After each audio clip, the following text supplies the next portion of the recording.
টানা বৃষ্টিপাত ও পাহাড়ি ঢলে নদ নদীর পানি বাড়তে থাকায় সিলেট, মৌলভীবাজার, সুনামগঞ্জ সহ কয়েকটি জেলায় বন্যার আশঙ্কা দেখা দিয়েছে।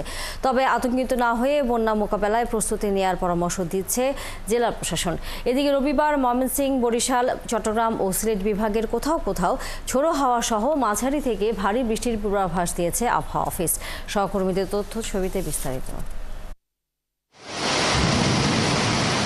সিলেট অঞ্চলে ভারী বৃষ্টিপাত ও উজান থেকে নেমে আসা পানির প্রবল চাপে সুরমা ও কুশিয়ারা নদীর পানি বিপদসীমা অতিক্রম করেছে। সানবিট সব দিবে সামাল। সানবিট ম্যাজিক প্রেস ডিশওয়াশিং এর মাথা ঘোরানো সলিউশন।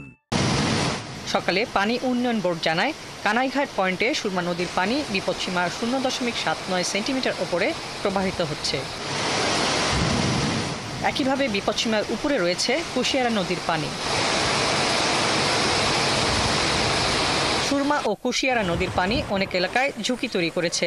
এসব এলাকায় বাঁধ ভাঙার শঙ্কা রয়েছে। এদিকে টানা বৃষ্টি ও পাহাড়ি ঢলে সুনামগঞ্জের সুরমা, কুশিয়ারা, রক্তি, জাদুকাটা সহ সব নদ নদীর পানি বাড়ছে। সুনামগঞ্জের তাহিরপুর, বিশ্বম্ভরপুর সহ একাধিক স্থানে বাঁধ ভেঙে হাওরে প্রবেশ করেছে পাহাড়ি ঢলের পানি।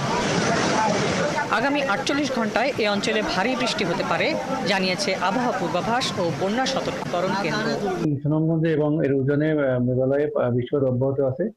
বৃষ্টিপাত অব্যাহত থাকলে এটা আশা করি আগামী 24 ঘন্টার ভিতরে হয়তো বিপদসীমা অতিক্রম করতে পারে। ইতিমধ্যে আমাদের ফ্লাড ফোরকাস্টিং এবং ওয়ার্নিং সেন্টার যেটা ডিক্লেয়ার করেছে যে সুনামগঞ্জ সহ সিলেটের কিছু জেলায় বন্যা ঝুঁকিতে রয়েছে। আমরা এটা অবজার্ভ করছি, যদি বন্যা পরিস্থিতি তৈরি হয় সেটাই আমরা সঠিক অবগত করব। রবিবার ভোর থেকে মৌলভীবাজার জেলা সদর সহ 7 উপজেলায় থেমে থেমে বৃষ্টি হচ্ছে।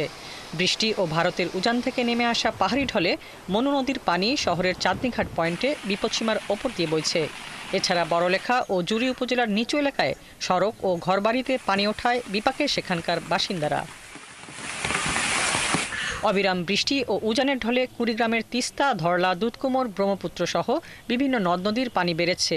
পানি উন্নয়ন বোর্ড জানিয়েছে, আগামী 3 দিনের মধ্যে তিস্তার পানি বিপদসীমা অতিক্রম করার শঙ্কা রয়েছে।